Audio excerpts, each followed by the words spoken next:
Assalamualaikum warahmatullahi wabarakatuh. Perkenalkan nama saya Muhammad Mursalan Dartono dengan NIM terakhir 276. Ini saya izin untuk menjelaskan mengenai matematika dasar untuk anak sekolah dasar terutama kelas 1, 2, yaitu mengenai penjumlahan dan pengurangan. Nah, di sini kalian sudah tahu tahu belum apa itu penjumlahan, apa itu pengurangan? Nah, di sini saya akan menjelaskan versi simpelnya ya, yang bisa dimengerti. Jumlahan itu kita ada satu barang, kemudian ada yang memberi satu barang lagi dengan jenis sama. Kemudian kalian gabung, terus digabungkan jumlahnya. Misal satu, terus datang lagi satu. Nah, itu kalian mendapatkan dua barang. Nah, jadi penjumlahan itu menggabungkan dua angka atau dua benda atau lebih menjadi satu dalam jumlah total. Nah, penjumlahan ini merupakan konsep dasar untuk memahami bagaimana kita memahami tentang suatu kuantitas. Kuantitas itu nominal angka yang semakin bertambah. Kemudian pengurangan. Nah, pengurangan sendiri itu dari satu angka ke angka yang lain untuk mengetahui sisa atau selisih. Dari pengurangan ini kita terbantu untuk memahami bagaimana kuantitas atau jumlah barang atau jumlah nominal atau jumlah angka itu berkurang. Nah, kemudian dalam penjumlahan dan pengurangan itu pasti ada sifat-sifatnya.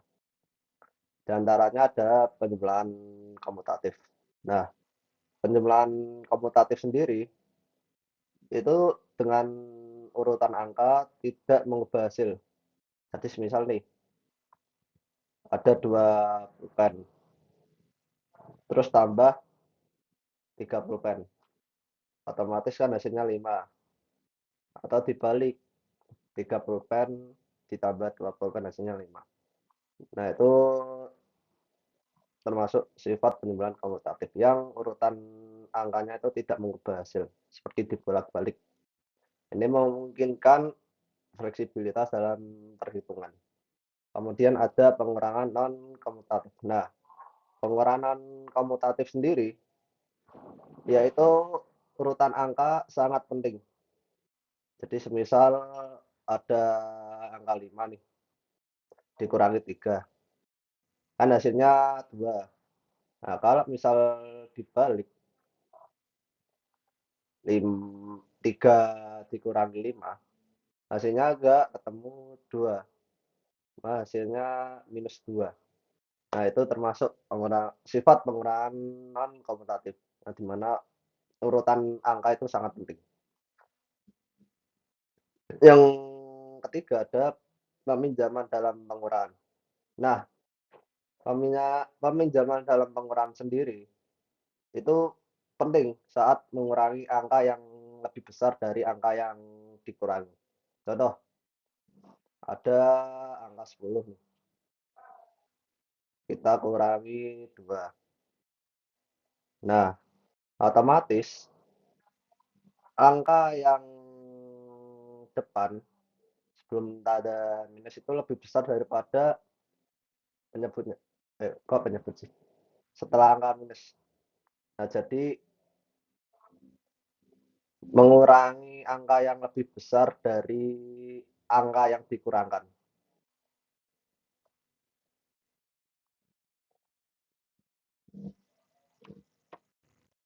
Nah, dalam penjumlahan dan pengurangan ini pasti ada hubungan atau keterkaitan yang dimana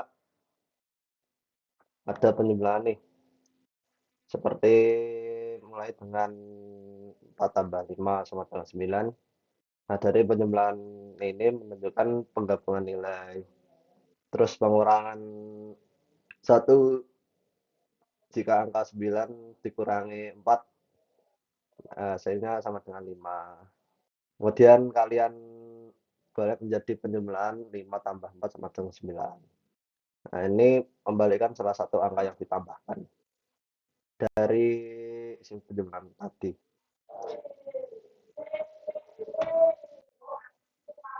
Kemudian penjumlahan dan pengurangan sendiri itu kalian pasti pernah mengalami dalam kehidupan sehari-hari. Seperti saat belanja, kalian menghitung total harga barang belanja atau menentukan sisa uang dalam dompet kalian setelah berbelanja barang tersebut. Nah, penjumlahan dan pengurangan sendiri itu sangat penting, terutama dalam belanja, karena untuk mengelola keuangan pribadi. Dan yang kedua, waktu. Nah, kemudian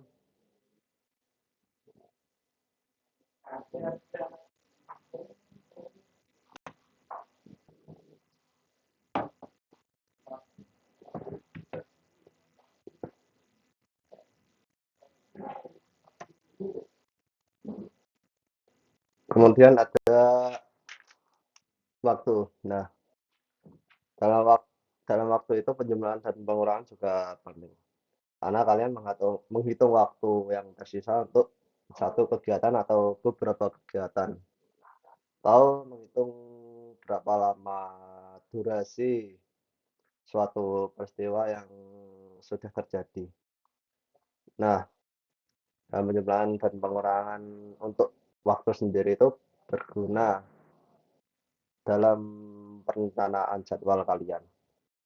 Yang kemudian ada memasak. Nah, dalam memasak sendiri penjumlahan dan pengurangan juga penting. Karena dalam penjumlahan kalian bisa menyesuaikan resep, menambah atau pengurangan itu penting dalam mengurangi bahan sesuai kebutuhan. Apalagi dalam aplikasi praktis di dapur itu juga sangat penting. Kemudian ada kesehatan. Nah, kesehatan sendiri dalam penerapan penjumlahan dan pengurangan itu juga penting karena berguna untuk menghitung kalori, langkah kaki kalian dalam sehari-hari atau dalam menghitung dosis obat. Jadi penting untuk kesehatan diri sendiri maupun orang lain. Mungkin segitu saja untuk penjelasan materi pada hari ini. Semoga bermanfaat. Bila ada salah kata saya mohon maaf. Wassalamualaikum warahmatullahi wabarakatuh.